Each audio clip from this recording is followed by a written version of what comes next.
The stars had always called to Park Do-hyun. Even as a child growing up in the crowded streets of Busan, he would climb to the roof of his apartment building and stare at the night sky. He dreamed of what lay beyond. Now, at 34 years old, he stood on the observation deck of the research vessel Horizon and watched an alien world grow larger through the window. The planet was called Kelaris Prime. It hung in space like a pearl wrapped in clouds of pale blue and silver. 3 moons circled it slowly. Do-hyun had studied pictures of this world for months, but seeing it with his own eyes made his heart beat faster. "Beautiful, isn't it?" said a voice behind him. He turned to find Dr. Kim Yuna walking toward him. She was the ship's chief medical officer, a small woman with sharp eyes and a quick mind. "More than beautiful," Do-hyun replied. "This is history. First contact with an intelligent alien species." Yuna stood beside him and looked at the planet. "The Kalari have been watching us for decades. They know we're coming. I wonder what they think of us." "Probably that we're primitive," Do-hyun said with a small laugh. "Their civilization is over 10,000 years old. Ours has barely reached the stars." The Horizon had received the invitation 6 months ago. A signal from deep space, translated by Earth's best linguists. The Kalari Empire wished to meet humanity. No one knew why. Some politicians called it a trap. Others called it an opportunity. In the end, curiosity won. The ship carried 50 scientists, 20 diplomats, and 30 security officers. Do-hyun was part of the science team, specializing in xenobiology. His job was to study alien life. He never imagined he would be meeting it face to face. The landing shuttle descended through the clouds 2 days later. Do-hyun sat near the window, watching the alien landscape appear below. Cities of crystal and stone spread across valleys and mountains. Towers reached toward the sky like fingers grasping at the heavens. Rivers of silver liquid wound through the land. "Their architecture is incredible," Yuna whispered. The shuttle landed in a courtyard of polished white stone. When the doors opened, Do-hyun took his first breath of alien air. It smelled faintly of flowers and metal. The Kalari were waiting for them. They were tall, almost 7 feet, with skin that shimmered like silver in the sunlight. Their eyes were large and completely black, showing no whites at all. They had no hair, but delicate ridges ran across their skulls in patterns unique to each individual. They wore robes of deep blue and purple, decorated with symbols Do-hyun could not read. One of them stepped forward. This Kalari was female, older than the others. She carried herself with the weight of authority.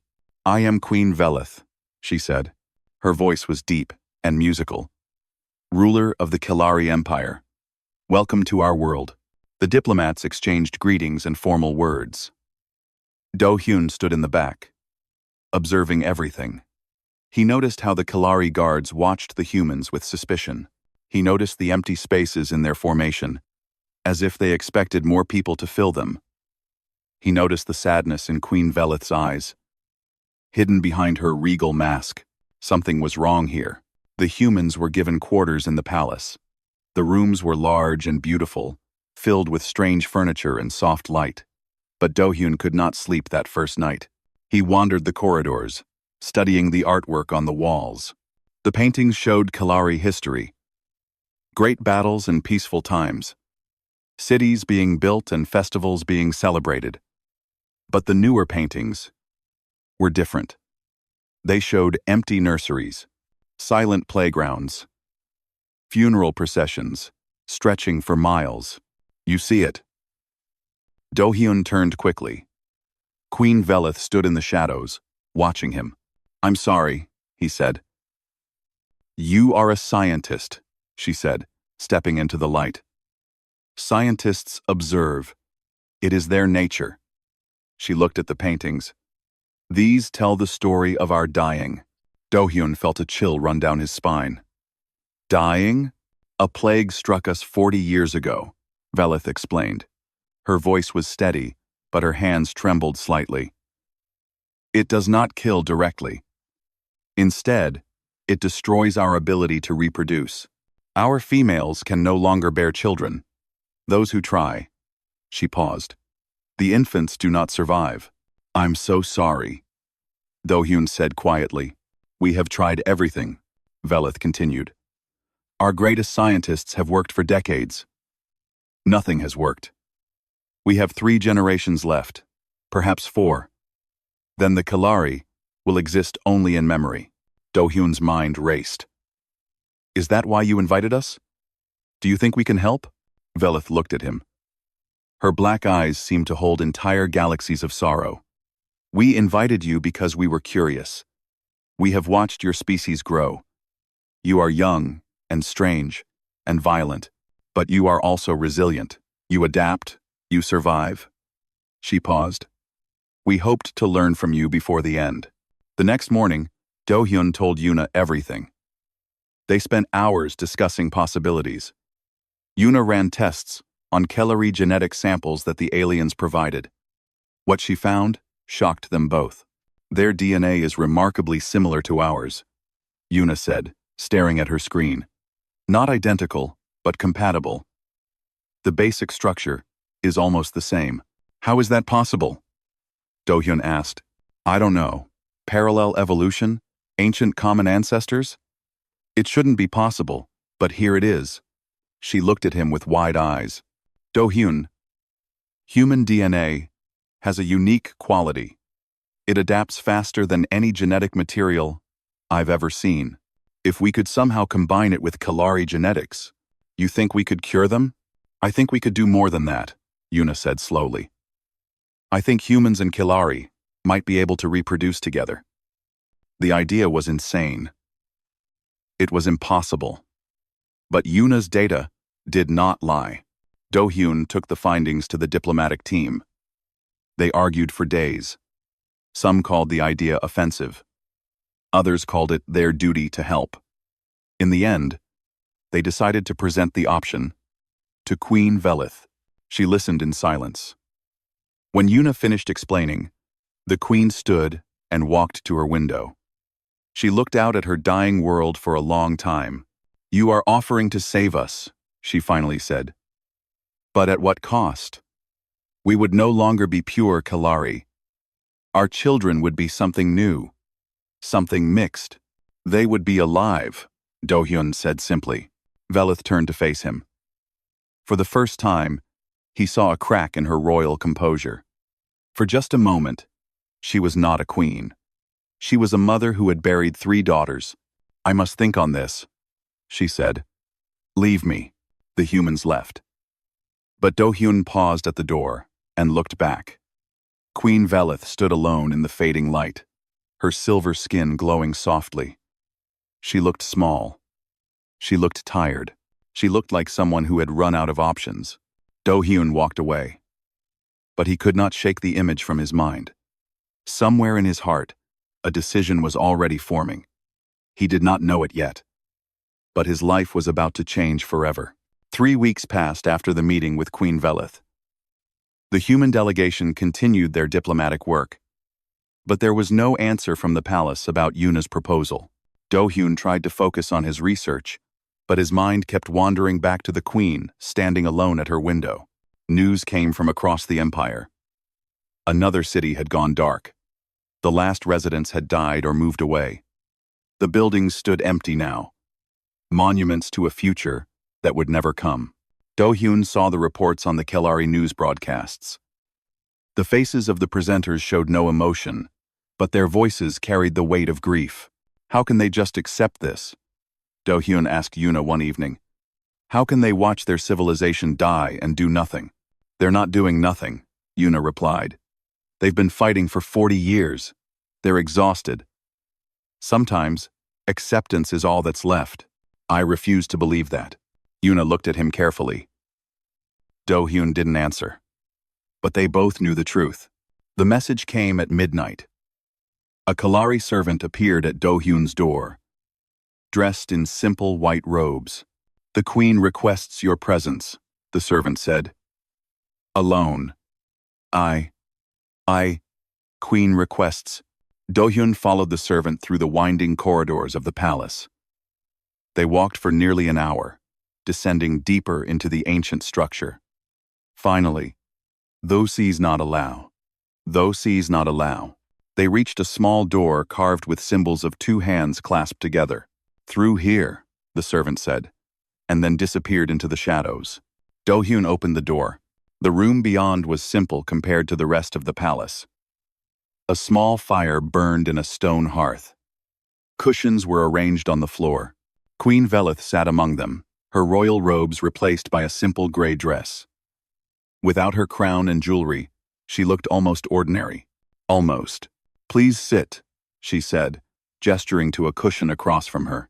Do-hyun sat. The fire crackled between them. "I have not slept well since our last meeting," Velith began. "Your doctor's proposal haunts me. It offers hope, but hope is a dangerous thing. It can hurt more than despair." "I understand," Do-hyun said. "Do you?" Velith leaned forward, her black eyes reflecting the flames. "My generals tell me your proposal is an insult. They say we should die with dignity rather than pollute our bloodline with alien genes. My scientists say the chances of success are small. My advisors say I should send you away and let nature take its course." She paused. "But I am a mother before I am a queen. I had 3 daughters, beautiful girls with silver skin and curious minds. The plague took them all before they reached adulthood. I held each of them as they died. I felt their hearts stop. I buried them in the garden outside this palace." Her voice cracked slightly. "A mother should not outlive her children. Yet here I sit, alone, watching my entire species follow them into the grave." Do-hyun felt his throat tighten. "I cannot imagine that pain." "No," Velith agreed. "You cannot. But you have known loss. I see it in your eyes." He nodded slowly. "My sister. Her name was Minji. She died in an accident when I was 22. A transport crash on Earth. They never found her body. You joined the space program to escape the memories. Partly. Also because she loved the stars as much as I did. I wanted to see them for both of us." Velith was quiet for a moment. Then she spoke again, her voice barely above a whisper. "I am going to ask you something terrible. I have no right to ask it. You can refuse, and I will not blame you. But I must ask, because I have no other choice." Do-hyun waited. "I need a human male to father the next generation of Kilari royalty," Velith said. "Your doctor's research suggests that human and Kilari genetics can combine successfully, but it cannot be just any human. The royal bloodline must continue. The father must be someone who understands what is at stake. Someone who will stay and help raise these children. Someone who will become part of our world." She met his eyes. "I am asking you, Park Do-hyun. Will you help us?" The words hit him like a physical blow. He had suspected something like this might come, but hearing it spoken aloud was different. His mind raced through 1,000 objections. He was a scientist, not a prince. He had a life on Earth. He barely knew this woman, this world, this species.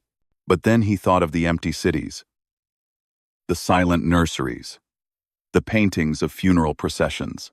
"I need to think," he said finally. "Of course." Velith nodded. "Take all the time you need. But know this. I am not asking you to love me. I am not asking you to be my husband, in the way your species understands the word. I am asking you to be a partner in survival. Nothing more." Do-hyun returned to his quarters and did not sleep. He walked to his window and looked out at the alien city. Somewhere in the distance, a Kilari child was playing on a balcony, one of the last children of a dying race. He thought about his sister. She had always believed in helping others. She volunteered at hospitals and shelters. She gave money to strangers. Once, she had run into a burning building to save a dog. "What's the point of living if you don't help people?" she used to say. He thought about his own life, his research, his quiet apartment on Earth, the awards on his shelf, that meant nothing when he came home to an empty room. He thought about Queen Velith, kneeling in a garden, burying her daughters one by one. The next morning, he returned to the Queen's private chamber. "I will do it," he said. "But I have conditions." Velith's eyes widened slightly. "Name them." "First, I undergo full medical testing. I need to know that this is truly possible, not just theoretical. Second, I want to learn your language and customs. If I'm going to be part of this, I need to understand your people. Third, any children we have will be raised knowing both their heritages. They will learn human history as well as Kelari history. They will know where they come from." The Queen studied him for a long moment. Then, slowly, she smiled. It was a small smile, tired and cautious, but real. "Those are wise conditions," she said. And so it began. The testing took 3 months. Do-hyun was examined by every doctor in the palace. His blood was analyzed, his genes mapped, his body measured in ways he didn't understand. Yuna oversaw the human side of the process, working alongside Kelari scientists, who slowly moved from suspicion to respect. The results came back positive. Compatibility was confirmed. Healthy offspring were possible. But somewhere during those 3 months, something unexpected happened. Do-hyun found himself looking forward to his daily meetings with the Queen. He enjoyed their conversations about philosophy and science. He laughed at her dry sense of humor. He felt comfortable in her presence in a way he had not felt comfortable with anyone since his sister died. And when Velith looked at him, her black eyes no longer seemed cold. They seemed warm. Neither of them spoke of love. Neither of them needed to. Some things do not require words. The months passed, like water flowing through a stream. Do-hyun moved permanently into the palace, leaving his small cabin on the horizon behind. The diplomatic mission had officially ended. But he stayed. Earth received reports of his decision with mixed reactions. Some called him a hero. Others called him a traitor. He did not care about either opinion. His days fell into a rhythm. Mornings were spent with Kelari language tutors, learning the complex sounds and grammar of their speech. Afternoons were for medical appointments and cultural lessons. Evenings belonged to the Queen. They would meet in her private garden, a small space filled with strange flowers that glowed softly in the darkness. Velith would tell him stories of Kelari history while they walked among the plants. Do-hyun would share memories of Earth, describing blue oceans and green forests to someone who had never seen such things. "Your world sounds chaotic," Velith said one evening. "So many different nations, languages, cultures. How do you not destroy yourselves?" Do-hyun laughed. "We almost have. Many times. Wars, pollution, disease. But we always find a way to survive. That is what interests me about humans," Velith admitted. "You are fragile. Your bodies are weak. Your lifespans are short. Yet you refuse to surrender. You fight against the universe itself. Maybe that's because we have nothing to lose," Do-hyun said. "When you're small and weak, you learn to be stubborn." Velith smiled at that. Her smiles were still rare, but they came more often now. One night, she took him to the memorial gardens. It was a vast field of black obsidian pillars, each one covered with names carved in silver. The pillars stretched as far as the eye could see, disappearing into the mist. "Every name is a child who was never born," Velith explained. "We add new pillars each year. The field grows larger while our population grows smaller." Do-hyun walked among the pillars in silence. The weight of the place pressed down on him. Millions of names. Millions of lives that would never exist. "Where are your daughters?" he asked quietly. Velith led him to a small clearing in the center of the garden. 3 pillars stood there, separate from the others. Their surfaces were not black but deep purple, the color of royalty. "Tellen, Myreth, and Solon," Velith said, touching each pillar gently. "My firstborn, my middle child, and my youngest. They were curious girls, always asking questions, always wanting to explore. Her voice trembled. Tellen wanted to be a scientist like you. She would have been good at it. Juding live. She would have been good at it. Juding live. Juding live. Juding live. Juding live. Juding live. Juding live. Juding live. Juding live.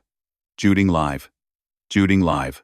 Do-hyun placed his hand on the pillar next to hers. Tell me about them. So she did. She talked for hours, sharing memories of birthdays and arguments and quiet moments. She told him about the time Mirith tried to adopt a wild animal and hid it in her room for 3 days. She told him about Solin's terrible singing voice and how she performed for crowds anyway, fearless and joyful. She told him about Tellen's last words, whispered through cracked lips as the plague took her. Thank you for staying with me, Mother. I was scared of the dark. When Velith finished speaking, her cheeks were wet with silver tears. Do-hyun had never seen a Kelari cry before. He did not know what to say.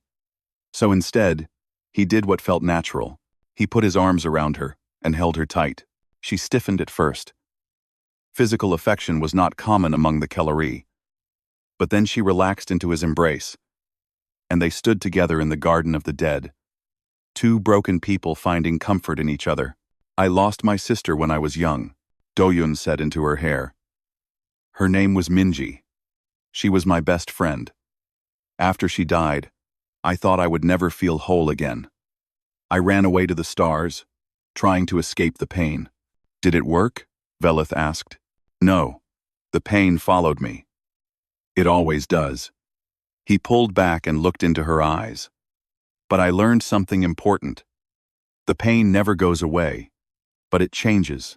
It becomes part of you. And sometimes, if you're lucky, you find someone who understands. Velith reached up and touched his face. Her fingers were cool and smooth. I am glad you stayed, Park Do-hyun, she said softly. So am I. The compatibility procedures began the following month. Kelari doctors worked alongside Yuna to ensure everything went perfectly. The process was clinical at first, cold and scientific, but somewhere along the way, it became something more. Do-hyun and Velith began spending their nights together. Not always for medical purposes. Sometimes just to talk. Sometimes just to lie beside each other in silence, listening to each other breathe. The loneliness that had haunted them both began to fade. The palace servants noticed the change. They whispered among themselves, surprised to see their queen smile. Some disapproved of the relationship. Others were simply curious. But most were quietly hopeful. General Tarek was not among the hopeful. He was the queen's military commander. A tall Kelari, with scars crossing his face from ancient battles. He had served the royal family for over a century and believed fiercely in Kelari tradition. When he learned of the hybrid breeding program, his face twisted with disgust. This is madness, he said during a council meeting. We are diluting our blood with alien filth. Better to die pure than survive as mongrels. Better to die? Velith replied coldly. You speak of death as if it were a gift. It is not. It is an ending. I will not let our people end. These children will not be our people. Torek spat. They will be something else. Something wrong. They will be alive, Velith said. That is enough for me. Torek stormed out of the council chamber. Do-hyun watched him go with a feeling of unease. He had seen that kind of hatred before. In history books about Earth's darkest times, hatred like that did not simply disappear. It waited. It grew. 3 months later, Velith announced that she was pregnant. The news spread across the empire like wildfire. Some celebrated in the streets. Others protested outside the palace gates. But most simply waited, holding their breath, hoping for a miracle. Do-hyun stayed by Velith's side through the pregnancy. He held her hand during the difficult nights. He read to her when she could not sleep. He learned Kelari lullabies and sang them badly, making her laugh. You have a terrible voice, she told him once. I know, he admitted. But Minji always said that love sounds good in any voice. Velith squeezed his hand. Your sister was wise. The day of the birth arrived with spring rains. Do-hyun paced outside the medical chamber, his heart pounding. Hours passed. He heard sounds of pain and struggle. He heard the doctors calling to each other in urgent voices. And then he heard something else. A baby crying. The doors opened, and a doctor emerged with a small bundle in her arms. She handed it to Do-hyun with trembling hands. A daughter, the doctor said. Healthy, strong. Do-hyun looked down at the tiny face. She had her mother's silver skin, smooth and shimmering. But her eyes, when they opened, were dark brown. Human eyes. Hello, little one, he whispered. Welcome to the universe. Behind him, more cries rose from the medical chamber. 2 more babies.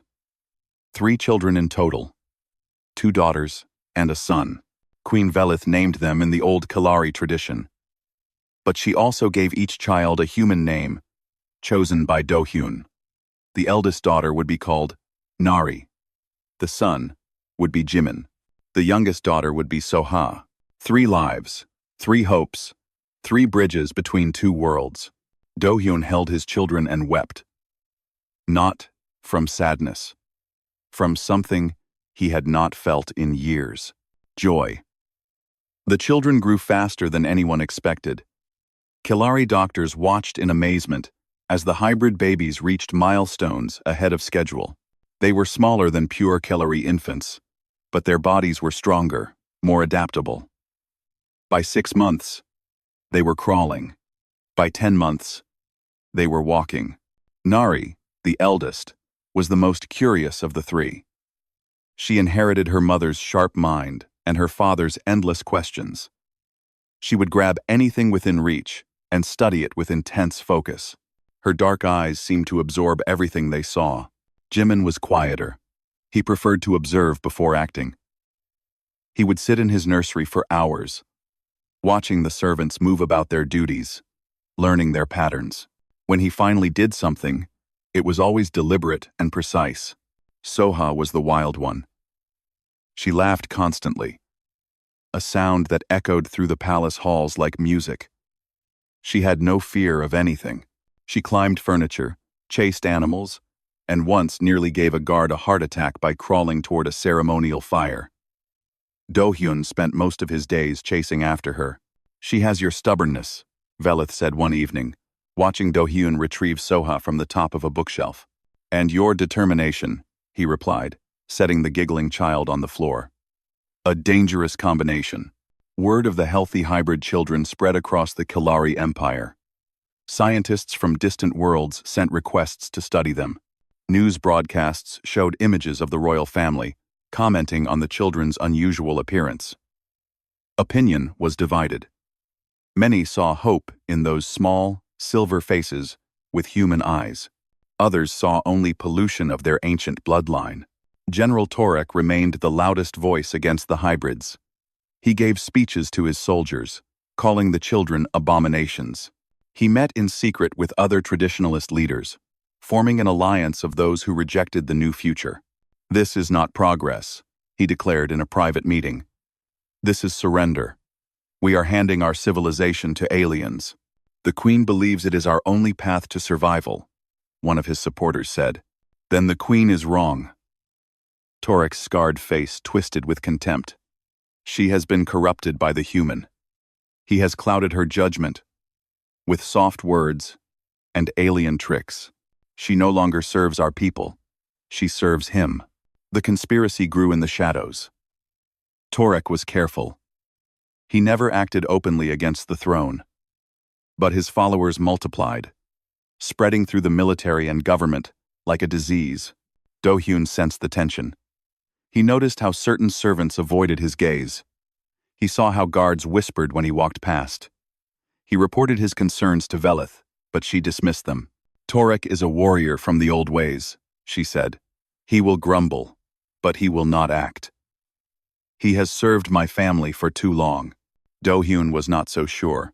Meanwhile, the hybrid children continued to develop in remarkable ways. When Nari turned 3, she showed signs of telepathy, a rare gift among the Kalari. But her telepathy was different. Stronger. She could sense emotions from across the palace. "I feel sad," she told her father one morning. "But not my sad. Someone else's sad. Far away." Yuna, who had stayed on Kalaris Prime to continue her research, was fascinated. The human genetic adaptability is enhancing their Kalari traits, she explained to Do-hyun. It's not suppressing anything. It's amplifying it. Jimin showed similar abilities. He could move small objects with his mind, another Kalari gift. But he could move them faster and farther than any pure Kalari child his age. Only Soha seemed ordinary in terms of special abilities. But she made up for it with physical prowess. At 4 years old, she could outrun children twice her age. She was stronger, faster, and more coordinated than anyone expected. The human survival instinct, Yuna theorized. It's expressing itself physically in her. She's built to survive. News of the children's remarkable abilities could not be hidden. Scientists published reports. Journalists wrote stories. Soon, the entire empire knew that the hybrid children were not just surviving, they were thriving. Other Kalari began asking questions. If the royal hybrids were so successful, could the same process work for common citizens? Could ordinary Kalari have children with human partners? The answer, according to the scientists, was yes. Queen Velith made the announcement personally. The hybrid program would be open to all citizens. Any Kalari who wished to have children with a human partner could apply. Humans who volunteered would be brought from Earth and treated as honored guests. The response was overwhelming. Thousands of Kalari applied within the first week. The program had to be expanded. More humans were requested from Earth, and for the first time in 40 years, the population charts stopped declining. Do-hyun became a symbol. The Kalari called him Vel-shan, which meant life-bringer in their language. Statues were built in his honor. His face appeared on murals and screens across the empire. Children who had never met him spoke his name with reverence. He found the attention uncomfortable. He was just a scientist who had fallen in love with a queen. He had not set out to become a legend. "You don't get to choose what history makes of you," Velith told him. "You can only choose what you do. History tells its own stories." Do-hyun focused on what mattered most: his family. He taught Nari about Earth's oceans and showed her pictures of whales. He played strategy games with Jimin, losing more often than he won. He raced Soa through the palace gardens, laughing as she left him in the dust. "Tell us about Aunt Minji," Nari asked one night, as Do-hyun tucked the children into bed. He paused. He had told them about his sister before, but they always wanted to hear more. "Your Aunt Minji had the brightest smile in the world," he said, sitting on the edge of Nari's bed. "When she walked into a room, everyone felt happier. She believed that people were mostly good, that the universe wanted us to help each other." "Do you believe that, father?" Jimin asked. Do-hyun thought for a moment. "I didn't used to. After she died, I thought the universe was cold and uncaring. But then I came here. I met your mother. I had you 3. He smiled. "Now I think Minji was right. The universe does want us to help each other. We just have to be brave enough to try." Soha was already asleep, her breathing soft and peaceful. Do-hyun kissed each child on the forehead and left the nursery. In the corridor outside, Velith was waiting. "You are a good father," she said, taking his hand. "I had no idea what I was doing at first," he admitted. "I still don't. Most days. None of us do. That's the secret of parenthood." She leaned against him. "But we figure it out together." They walked together toward their chambers, hand in hand. Outside the windows, the 3 moons of Kalaris Prime rose over the horizon. The city below glowed with lights. For the first time in decades, the future looked bright. But in the shadows of distant military bases, General Torek watched the same moons rise. His hands were clenched. His jaw was tight. Around him, his loyalists waited for orders.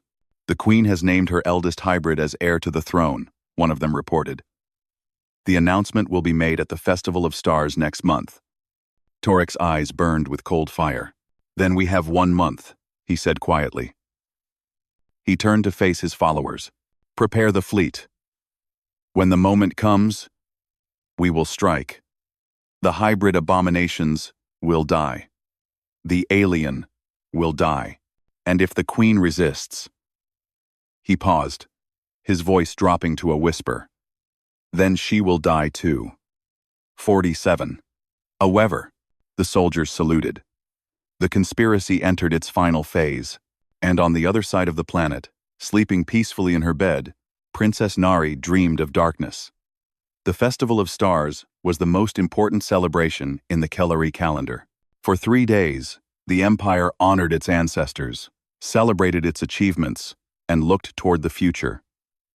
This year's festival carried special significance. Queen Velith would officially name Princess Nari as heir to the throne. The palace was decorated with lights and flowers. Visitors came from across the 12 worlds, filling the capital city with crowds and excitement. Do-hyun watched the preparations with growing unease. Something felt wrong, but he could not explain what. "You worry too much," Velith said, straightening his ceremonial robes. "Torek has been quiet for months. Perhaps he has finally accepted the new way." "Perhaps," Do-hyun replied. But he did not believe it. The opening ceremony took place in the Grand Plaza, a vast public space that could hold millions. Queen Velith stood on a raised platform, flanked by her children. Do-hyun stood slightly behind, still uncomfortable with his role in public events. "People of the Kellery Empire," Velith announced, her voice carried by amplifiers to every corner of the city. "For 40 years, we have faced extinction. We have watched our numbers dwindle. We have buried our hopes along with our children. But today, I stand before you with news that changes everything." She gestured toward Nari, who stepped forward. The young princess was 7 years old now, tall for her age, with silver skin and dark human eyes. She carried herself with quiet confidence. "My daughter, Princess Nari, will be the next ruler of our empire," Velith declared. "She carries the blood of 2 worlds. She represents our future, a future where life continues, where children are born, where hope survives." The crowd erupted in cheers, most of them, anyway. Do-hyun noticed pockets of silence, groups who stood with crossed arms and cold expressions. He noticed how certain guards were not watching the Queen. They were watching the rooftops. "Something is wrong," he muttered. Then the explosion came. A ball of fire erupted on the far side of the plaza. Screams filled the air. The crowd scattered in panic. More explosions followed, forming a ring around the platform, trapping the royal family inside. Soldiers appeared on the rooftops. They wore the uniforms of the Kellery military, but their insignia had been changed. They bore the symbol of a broken crown, Torek's mark, "Citizens of the Empire." A voice boomed from the speakers. It was Torek himself, standing on a balcony, overlooking the chaos. "The Queen has betrayed us. She has corrupted our bloodline with alien filth. The hybrid creatures she calls children are abominations. Today, we cleanse our world of this disease." The rebel soldiers raised their weapons. "Get down," Do-hyun shouted, throwing himself over his children. Energy blasts struck the platform, shattering stone and sending debris flying. The loyal palace guards formed a protective circle, but they were outnumbered. One by one, they fell. "We need to move," Velith said, her voice calm despite the chaos. "There's a tunnel beneath the platform. It leads to the palace." They ran. Do-hyun carried Soha in one arm and held Jimin's hand with the other. Nari ran beside her mother, her face pale but determined. Behind them, The sounds of battle continued. The tunnel was dark and narrow. Ancient dust filled the air. They ran for what felt like hours, until finally they emerged in the palace cellars. "We should be safe here," Velith said, catching her breath. "The palace defenses will hold." But the words had barely left her mouth when alarms began to scream. "The palace has been breached," an automated voice announced. "Security failure in sectors 7, 12, and 15. Torik's forces were already inside." Velith turned to Do-hyun, her black eyes filled with fear. "I'm not leaving you," Do-hyun said. "You must." She grabbed his shoulders. "Our children are more important than either of us. They are the future. You have to protect them." "Mother, no," Nari cried. Velith knelt and hugged her daughter tight. "Be brave, my star. Take care of your brother and sister. I will find you when this is over. Promise." Velith hesitated. Then she smiled and kissed Nari's forehead. "I promise." She handed Do-hyun a small device. "This will open the shuttle bay. Now go. I will buy you time." She ran toward the sounds of fighting without looking back. Do-hyun wanted to follow her. Every part of him screamed to stay and fight. But he looked at his children, at their terrified faces, and he knew what he had to do. "Stay close to me," he said. "Don't let go." They moved through the palace, avoiding the main corridors where sounds of battle echoed. Do-hyun knew these halls well after years of living here. He guided his family through servant passages and forgotten rooms. They were almost at the shuttle bay when the assassins found them. 3 Kalari warriors stepped out of the shadows. They wore black armor and carried energy blades. Their eyes showed no mercy. "The abominations," one of them said. "General Torik wants them dead." Do-hyun pushed his children behind him. "You'll have to go through me." The assassins laughed. "A human? You're nothing. A weak, pathetic creature." Something changed in Do-hyun then. He thought of his sister, who had run into a burning building without hesitation. He thought of his ancestors, who had survived ice ages and plagues and wars. He thought of his children, trembling behind him. A human might be weak. A human might be fragile. But a human protecting their family was something else entirely. The first assassin charged. Do-hyun moved without thinking, his body remembering training from years ago. He ducked under the energy blade and grabbed the Kalari's arm. With a twist and a pull, he sent the warrior crashing into the wall. The second assassin swung. Do-hyun felt the blade graze his shoulder, burning through cloth and skin. The pain was intense, but he ignored it. He caught the assassin's wrist, twisted, and heard bones snap. The Kalari screamed and dropped the blade. The third assassin hesitated. That moment of hesitation was enough. Do-hyun grabbed a fallen blade and drove it forward. The assassin fell. 2 down, 1 struggling to rise. Do-hyun stood over the first assassin, the energy blade humming in his hand. Blood dripped from his wounded shoulder. His breathing was ragged, but his eyes burned with something primal, something ancient. "Tell your general," he said quietly, "that humans protect their own." He knocked the assassin unconscious and turned to his children. Nari was staring at him with wide eyes. Jimin looked pale. Soha was crying softly. "Father," Nari whispered. "You're hurt." "I'm fine," Do-hyun said, though the world was starting to spin. "We need to keep moving." They reached the shuttle bay 5 minutes later. The emergency ship was small but fast. Do-hyun loaded his children inside and started the launch sequence. "Where are we going?" Jimin asked. "To find help," Do-hyun replied. "To find people who can stop this."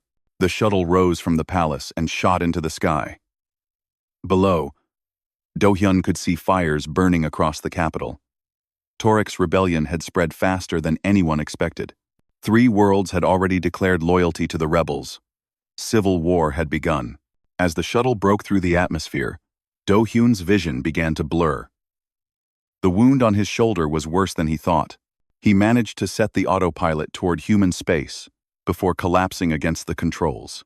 The last thing he heard before losing consciousness was Nari's voice, surprisingly calm. "Don't worry, Father. I'll guide us. I can feel the way." Her small hand touched his cheek. "You saved us. Now, let me help you." Darkness took him. But even in that darkness, he felt hope. His daughter's voice was strong. Her spirit was unbroken. They were not defeated yet. The distress signal reached Earth 3 days after the uprising began. It was weak, garbled by distance and damage, but the message was clear. Calaris Prime had fallen to rebels. The royal family was in danger. One of their own was trapped in an alien civil war. Admiral Choi Sun-woo read the report in his office aboard the Earth Defense Station. He was 62 years old, a veteran of 3 colonial conflicts and the youngest admiral in the fleet's history. His hair had gone gray, but his eyes were still sharp. "Park Do-hyun," he muttered, looking at the file. The Lifebringer. He remembered the controversy when Do-hyun had first decided to stay on Calaris Prime. Politicians had argued for weeks about what it meant. Was he a traitor? A hero? A fool in love? In the end, it didn't matter. He was still a human citizen, and humans did not abandon their own. Sun-woo called an emergency meeting of the fleet commanders. "The Kalari Civil War is not our fight," one admiral argued. "We should stay out of alien politics." "One of our people is in danger," Sun-woo replied. "That makes it our fight. The rebels have 3 worlds and half the Kalari military. We don't have the ships to match them." Sun-woo stood and looked out the window at the stars. "Do you know what makes humans different from every other species in the galaxy? We don't calculate odds. We don't measure what's possible. When our people are in danger, we act." He turned back to the table. "I'm taking a fleet to Calaris Prime. Anyone who wants to join me, be at the launch bay in 6 hours. Anyone who doesn't." He shrugged. "Stay here and watch history happen without you." 47 ships answered the call. It was the largest human armada ever assembled. Battle cruisers, destroyers, carriers, and support vessels formed a line that stretched for miles. Their crews were young and old, experienced and rookie, united by a single purpose: bring their people home. The journey to Calaris Prime took 2 weeks. During that time, Sun-woo received updates from the war zone. Queen Velith had escaped the palace and was leading a resistance from hidden bases. Do-hyun and the children had been rescued by a loyalist patrol and were safe on a secret moon. But the rebels controlled the capital and were advancing on remaining loyalist positions. General Torek has declared himself emperor, an intelligence officer reported. He's ordered the execution of all hybrid children across the empire. Thousands have been killed. End quote. Sun-woo's jaw tightened. Then we don't just have a rescue mission. We have a war to win. The human fleet arrived at Calaris Prime on a Tuesday morning. They emerged from hyperspace in perfect formation, their hulls gleaming in the light of the alien sun. Torek's rebel fleet was waiting for them. The rebels had over 100 ships, more than twice the human numbers. Their vessels were larger, more heavily armed, equipped with technology far beyond anything Earth had developed. By any logical calculation, the humans should have retreated. Instead, Admiral Sun-woo opened a channel to his fleet. "Today we face an enemy who thinks we are weak," he said, his voice broadcast to every ship. "They think that because we are smaller, we will break. They think that because we are younger, we will run." He paused. "They are wrong. We are human. Our ancestors crossed oceans in wooden boats. They climbed mountains that touched the sky. They survived plagues that killed half our species. They crawled out of every disaster the universe threw at them and said, 'Is that all you've got?' Today, we add another chapter to that story. Today, we show the galaxy what happens when you threaten our people." He drew a breath. "All ships, attack." The battle that followed would be studied in military academies for centuries. Human ships should have been destroyed in minutes. Instead, they fought like demons. Captain Han So-yeon commanded a destroyer called the Brave Spirit. When her weapons failed, she rammed her ship into a rebel cruiser, crippling both vessels. She survived and led her crew in boarding the enemy ship, capturing it through hand-to-hand combat. Lieutenant Kim Tae-hyung flew a fighter squadron called the Ghost Wings. They weaved through rebel formations like smoke, hitting critical systems and vanishing before the enemy could respond. By the battle's end, they had destroyed 12 ships and damaged 30 more. But no story from that day was told more often than the last stand of Sergeant Lee Ji-won. Ji-won was a Marine, part of a boarding team sent to capture a rebel command ship. The mission went wrong from the start. Most of her squad was killed in the initial assault. She found herself alone in a corridor, cut off from reinforcements, with enemy soldiers closing in from both directions. Any reasonable soldier would have surrendered. Ji-won was not reasonable. She barricaded herself behind a maintenance station and started shooting. Hour after hour, she held that corridor. Kelari warriors charged her position in waves. She cut them down with precision fire. When her weapon ran out of ammunition, she picked up fallen enemy guns. When those ran dry, she used a knife. 16 hours. 38 enemy soldiers killed.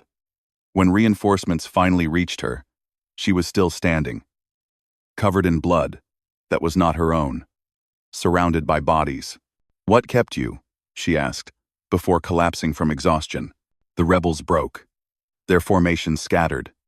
Ships tried to retreat, only to be hunted down by human pursuers.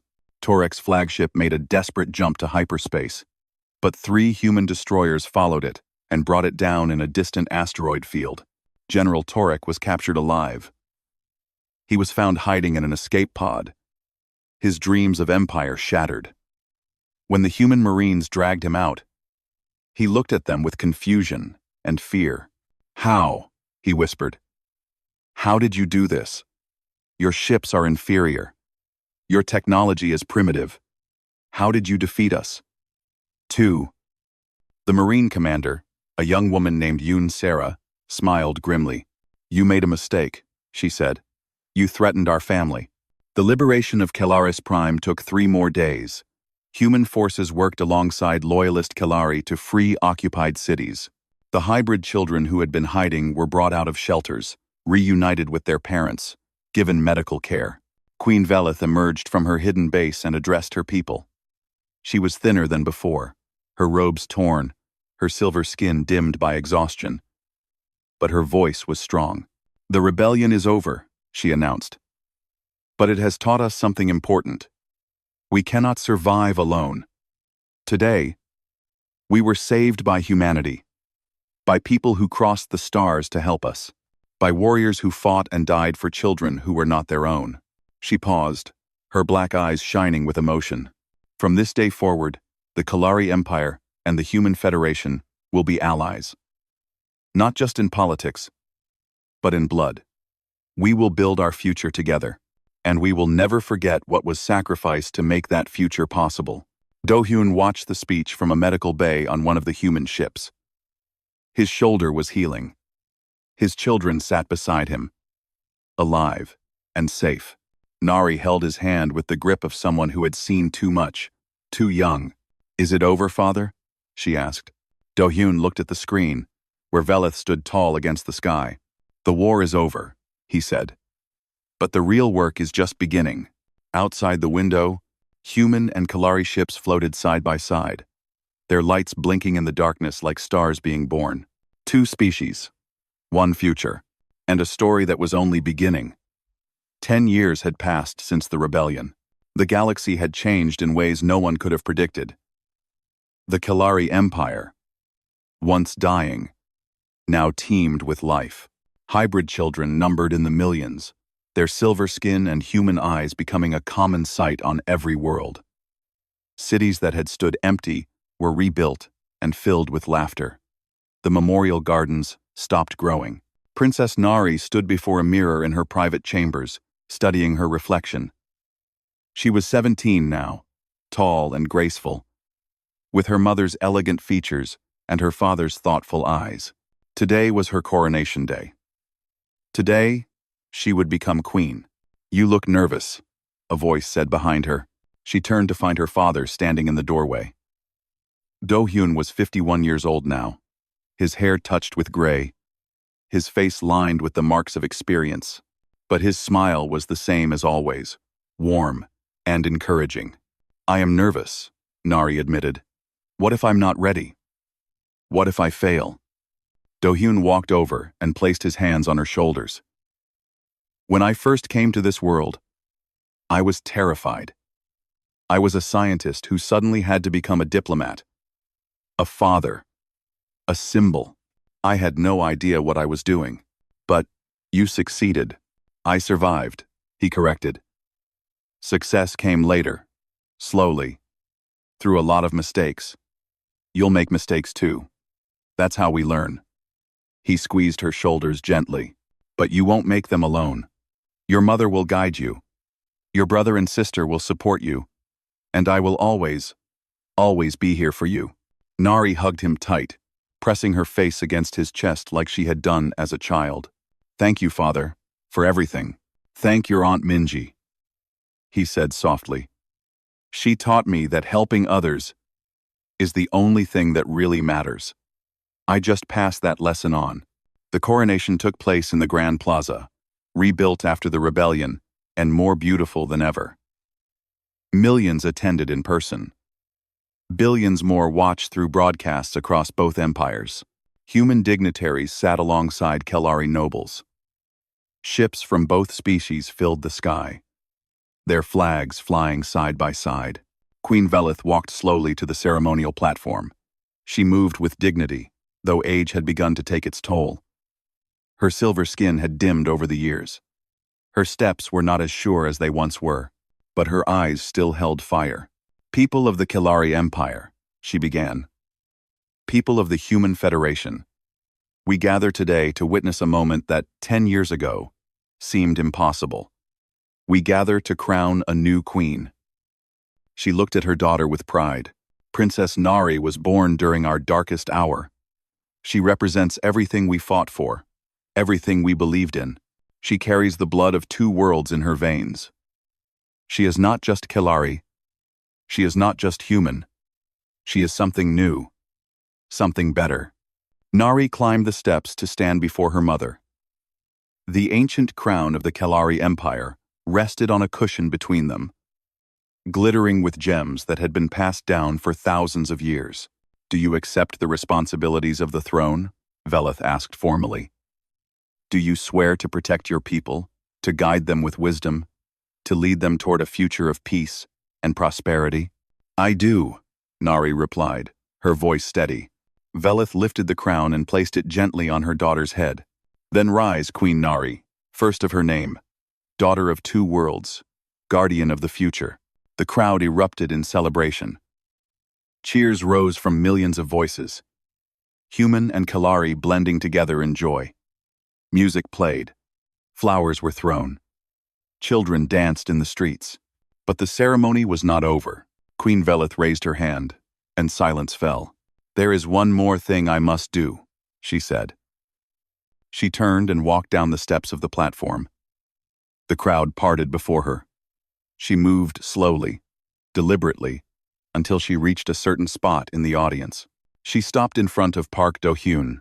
He stood among the other witnesses, dressed simply, trying to blend in as he always did. He looked confused as Velith approached him. "What are you doing?" he whispered. She did not answer. Instead, she did something that shocked everyone watching. Queen Velith, ruler of the Kelari Empire for over a century, knelt before a human. Gasps rippled through the crowd. This had never happened in Kelari history. No monarch had ever knelt to anyone, let alone an alien. "My descendants," Velith said, her voice carrying across the plaza through the amplifiers. "Born of a human." She looked up at Do-hyun, her black eyes glistening with silver tears. 20 years ago, you came to our world as a stranger. You could have left when you saw our suffering. Many would have. But you chose to stay. You chose to give us hope. Why? Her voice grew stronger. You gave us children when our wombs were empty. You stood beside me when my generals wanted me dead. You fought assassins with your bare hands to protect our family. You brought your people across the stars to save us when all seemed lost. She took his hands in hers. My people called you primitive. They called you weak. They called you alien. She smiled through her tears. They were wrong. You taught us how to survive. You taught us how to change. You taught us how to live. She rose to her feet but did not release his hands. I have loved you for 20 years, she said. I have been proud to call you my partner. Today, before all our peoples, I say what I should have said long ago. She turned to face the crowd, pulling Do-hyun to stand beside her. This man is not just the father of my children. He is the father of our future. Without him, we would be dust and memory. He saved us all. The crowd was silent for a long moment. Then, somewhere in the back, a single voice began to cheer. Others joined. The cheering spread like fire, growing louder and louder until the sound was deafening. Human and Kelari voices rose together, crying out the name that had become legend. Vel Shan, Vel Shan, Vel Shan, Lifebringer, Hopemaker, Father of the Future. Do-hyun stood in the center of it all, overwhelmed. He looked at Velith, then at his daughter on the throne, then at his son and youngest daughter cheering in the crowd. He thought of his sister, who had always believed in helping others. He thought of the scared scientist who had arrived on this world 2 decades ago, expecting nothing but research data. He had come here to study alien life. He had found a family instead. Queen Nari descended from her throne and joined her parents. Jimin and Soha pushed through the crowd to embrace them. For one perfect moment, the royal family stood together, surrounded by love. Well, father, Nari said with a slight smile. How does it feel to be a legend? Do-hyun laughed, wiping tears from his eyes. It feels like I need to sit down, he admitted. Everyone laughed. Even Velith, the ancient queen, the dignified ruler, laughed with pure joy. Above them, the sky filled with fireworks, human and Kelari designs intertwining in bursts of color. The celebration would continue for days. The story would be told for centuries. But for now, in this moment, there was only a family standing together. A human father, a Kelari mother, 3 children who carried the future in their blood, and a universe that had learned something important. Never underestimate humanity. Never doubt what they will do for the people they love. Because when the darkness comes, when all hope seems lost, humans do not surrender. They fight. They survive. They find a way. And sometimes, against all odds, they save everyone.